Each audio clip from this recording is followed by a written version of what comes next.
শাকগুলোকে কিন্তু একদম তাজা শাক কিনেছিলাম, কিন্তু এগুলো একটা সময়ের পর এরকম চুপসে গিয়েছে। আমাদের জীবনটাও কিন্তু ঠিক এরকম একটা সময়ের পর চুপসে যায়। পৃথিবীতে বেঁচে থাকা মানুষের মধ্যে কেউ বলতে পারবে না আমি সবসময় একই রকমভাবে সময় কাটাবো বা একই রকম থাকবো। আবার কেউ এটাও বলতে পারবে না আমি আমার জীবনে শুধু সুখে কিংবা দুঃখেই দিন কাটাবো। কিছু সময় খারাপ, কিছু সময় ভালো, এভাবেই চলছে এবং মানুষের জীবন এটাই। আর অবশ্যই দুঃখ আছে বলেই সুখের এত মর্যাদা, আবার অপরদিকে সুখ আছে বলেই দুঃখ এতটা কষ্টের। যেমন দিন আছে বলে রাত অন্ধকার, তেমনি রাত আছে বলেই দিন আলোকিত। একটা আরেকটা থেকে কম কিছু নয়, একটা আরেকটার উপর সম্পূর্ণভাবে নির্ভরশীল। সুখের সময়গুলোতে আমরা যেমন অনেক বেশি আনন্দে থাকি ও সুন্দর কিছু মুহূর্ত কাটাই, ঠিক তেমনি খারাপ দিনগুলোতেও কষ্ট না পেয়ে নিজেকে শক্ত করা আমাদের প্রয়োজন।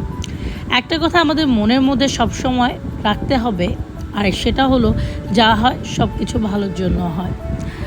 আপনার জীবনে দুঃখ নেমে আসলে আপনি হতাশ হবেন না, কারণ এটা সাময়িক সময়ের জন্য, দীর্ঘ সময়ের জন্য না। আর অবশ্যই আপনার এই দুঃখের পর আপনি এতটা আনন্দিত হবেন কিংবা সুখী হবেন যা আপনি পূর্বেও ছিলেন না। তাই আমি আমার ব্যক্তিগতভাবে নিজের অভিজ্ঞতা থেকে বলবো, কখনো নিজেকে ছোট ভাববেন না বা শেষ হয়ে গেছেন এমনটাও ভাববেন না। কারণ সুখ আর দুঃখ, ভালো সময় ও খারাপ সময়, এই সকল কিছু নিয়েই আমাদের এই ছোট জীবন। এটাকে মেনে নেওয়াটাই আমাদের জন্য বুদ্ধিমানের কাজ।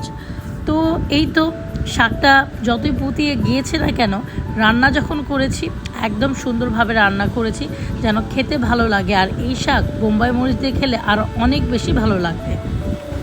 এক প্লেট গরম ভাতের সাথে আর সাথে একটা বোম্বাই মরিচ নিয়ে নেবেন, দেখবেন যে কত মজার এই শাকটা লাগে। আমার অনেক দিন ধরে এই পাট শাক খেতে ইচ্ছা হচ্ছিল, তারপর ভাবলাম ঠিক এভাবে করে রান্না করি, খুব অসাধারণ।